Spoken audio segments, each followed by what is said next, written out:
guys, Eric here to talk about a movie I know we've all been waiting for, which is The Avengers. You know, there were 5 other movies building up to this over the last few years, but let's face it, really it's been 49 years since the first Avengers comic came out, and we've all thought about as kids, wouldn't it be so great to see all these characters in a film together? Here it is, and the great news is it completely delivers. Joss Whedon, the writer and director of this film, deserves a ton of credit. If you know his work from Buffy, Angel, Firefly, you know that this is a guy who has a lot of talent for showing a team coming together and all the conflicts that come with that. That's why he was perfect here showing the Avengers, because when you think about it, you've got 4 characters established from other movies, 2 additional superheroes, a few super spies in the mix, and a villain. That's a whole lot to deal with in one film, and that's really the big fear of the movie is, could it all just completely collapse?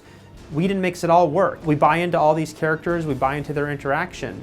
All these actors have established, for the most part, their characters in previous films and bring to the plate those great performances.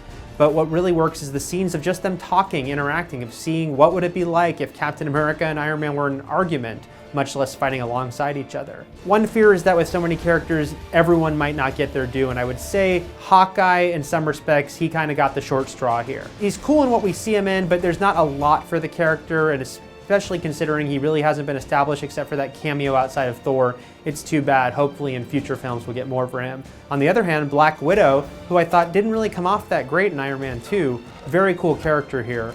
Whedon shows his strength with female characters. He makes her much more compelling and fearsome. You know, look, she doesn't have the power level of her teammates, but you buy into her as a very dangerous and smart character.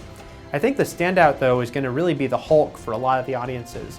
There's been a couple previous Hulk movies that didn't really hit the target in different ways or others, but Mark Ruffalo as the Hulk is excellent. His Bruce Banner is a very sympathetic character. He's kind of world-weary. He's, been through this for so many years, but he does have sort of a dry sense of humor that really helps sell the character. And watching how Bruce interacts with a character like Tony Stark is great. And then, of course, when he hulks out, it's some of the most crowd-pleasing stuff in the movie. In general, I think the action really delivers. Yes, I think Joss Whedon's greatest strength of all is his character moments and dialogue, but there's also a lot of great action here. The first half kind of goes back and forth through establishing the team and then back to some action, but then the last third of this movie really delivers. When you really see this team come together and all these superheroes fighting alongside each other, there's one sort of set piece, memorable moment after another that I think will really satisfy audiences. We all know this is a movie that arrives with a ton of hype and expectations and so easily could have completely collapsed under the weight of all those expectations. I'm so happy to say that instead the Avengers completely delivers. It's an extremely entertaining film. I basically watched it with a huge smile on my face the whole time. I think the same will go for a lot of you too. I'm giving it 4.5 out of 5 stars. For more coverage of the Avengers and other films, please check out movies.ign.com.